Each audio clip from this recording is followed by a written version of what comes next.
ধন্যবাদ জানাচ্ছি জগন্নাথ ইউনিভার্সিটিতে আসার জন্য। আসলে আপনারা জানেন যে দীর্ঘ প্রতীক্ষার পরে জগন্নাথ ইউনিভার্সিটির শিক্ষার্থীদের একমাত্র চাওয়া যক্ষ নির্বাচন আজকে হওয়ার কথা ছিল, কিন্তু আনফর্চুনেটলি যক্ষ নির্বাচন হঠাৎ করে স্থগিত করা হয়।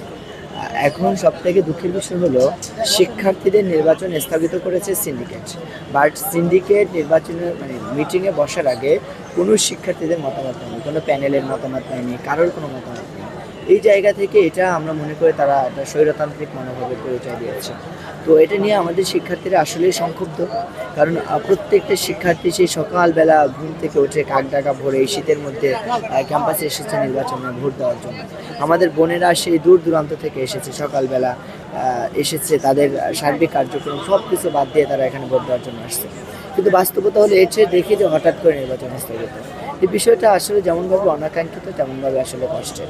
এটা আসলে কোনো অবস্থাতেই মেনে নেওয়া হয় না। আমরা সাংবাদিকদের মাধ্যমে জানতে পেরেছি যে কিছু সিন্ডিকেট মেম্বার এবং একটা পক্ষ নির্বাচন গতকালকে থেকে পেছানোর জন্য তারা পায়তারা করে আসছিল। আপনারা জানেন বেশ কয়েকটা নিউজও হয়েছে এটা নিয়ে যে নির্বাচন পেছানোর জন্য পায়তারা চলছে বা নির্বাচন বন্ধ করার জন্য বা স্থগিত করার জন্য। আজকে আবার যেহেতু আমাদের বেগম জিয়া তিনি ইন্তেকাল করেছেন, আমরা তার জন্য দোয়া করি।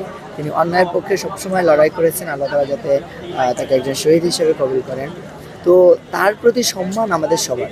বেগম জিয়ার সম্মান নিয়ে আসলে দলমত নির্বিশেষে সবাই তাকে সম্মান করে। আমি ছাত্র শিবিরের সভাপতি, এটার জন্য যে তার প্রতি সম্মান কম বিষয়টা এমন না। দল হিসেবে বিএনপিকে অনেকেই পছন্দ করে না, দেশের অধিকাংশ মানুষই পছন্দ করে না, বাট ব্যক্তি হিসেবে বেগম জিয়াকে অনেকেই পছন্দ করে, প্রায় অধিকাংশ মানুষ পছন্দ করে। এই জায়গা থেকে তার সম্মানের ক্ষেত্রে তো আমরা কোনো কম্প্রোমাইজ করতে চাই না। যেহেতু তার আজকে জানাজা আজকে হবে না, সুতরাং আজকে নির্বাচনটা করা যেত। আমাদের প্ল্যান ছিল আমাদের নির্বাচনের ফলাফল যদি আমরা বিজয় হব ইনশাল্লাহ, তাহলে আমরা এটা বেগম জিয়ার স্মরণে আমরা উৎসর্গ করবো আমাদের ফলাফলটা। কিন্তু আমাদের প্রশাসন হঠাৎ করে তারা একটা উল্টাপাল্টা সিদ্ধান্ত নিয়ে যে কাজটা করেছে, এটা মোটেই কাম্য নয়। আমরা প্রত্যাশা করি তারা এই ধরনের কার্যক্রম বারবার করছে, এটা থেকে বেরিয়ে আসবে।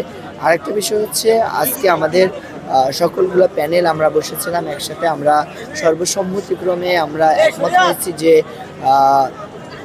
চারটা দাবির ভিত্তিতে আমরা একমত হয়ে আমরা দাবিগুলো জানিয়েছি। প্রথম দাবি ছিল আগামী 6 তারিখে, জানুয়ারির 6 তারিখে হচ্ছে যক্ষ নির্বাচন বাস্তবায়ন করতে হবে, এবং হচ্ছে আমাদের আজকে যে সিদ্ধান্ত নিল প্রশাসন সিন্ডিকেটে, এই সিন্ডিকেটে যারা এই মেকানিজম করেছে তাদেরকে অবশ্যই পদত্যাগ করতে হবে যক্ষ নির্বাচনের পরে।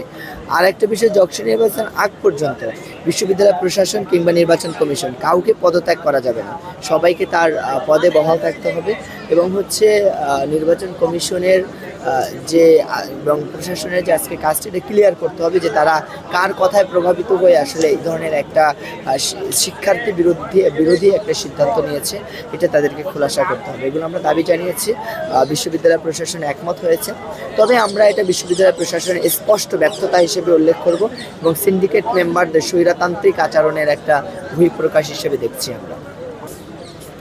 লাস্ট যে সিদ্ধান্তটা হয়েছে এটা প্যানেলের সাথে পরামর্শ হয়েছে এবং স্বতন্ত্র ক্যান্ডিডেট যারা ছিল তাদের সাথেও পরামর্শ হয়েছে। পরামর্শের ভিত্তিতে ঐক্যমত্যভাবে সিদ্ধান্ত নেওয়া হয়েছে। তবে এই পরামর্শটা যদি সকালবেলা করতো তাহলে এই ব্লান্ডারটা হতো না, এত অপূরণীয় একটা ক্ষতির সম্মুখীন জগন্নাথ বিশ্ববিদ্যালয়ের শিক্ষার্থীরা হতো না। অনেক শিক্ষার্থী ভাই বোনেরা তারা এসেছেন এখানে, দীর্ঘ সময় কষ্ট করেছেন এই প্রচণ্ড ঠান্ডার ভিতরে।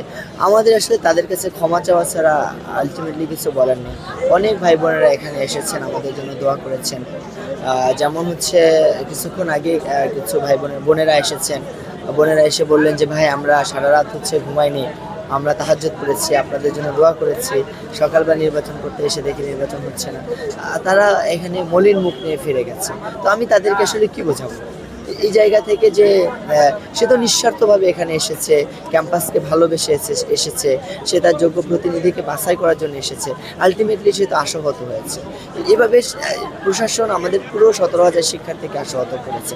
এই জায়গা থেকে স্বাভাবিকভাবে অনেক বড় একটা সংখ্যক শিক্ষার্থী তারা মনে কষ্ট নিয়ে থাকাটাই স্বাভাবিক, যেহেতু আমরা বারবার একটা কথা হচ্ছে ভোট দিতে পারছি না, সুতরাং এখানে আমরা যাবো কি যাবো না এটা একটা সন্দেহ তৈরি হতে পারে, এটা খুবই স্বাভাবিক বিষয়।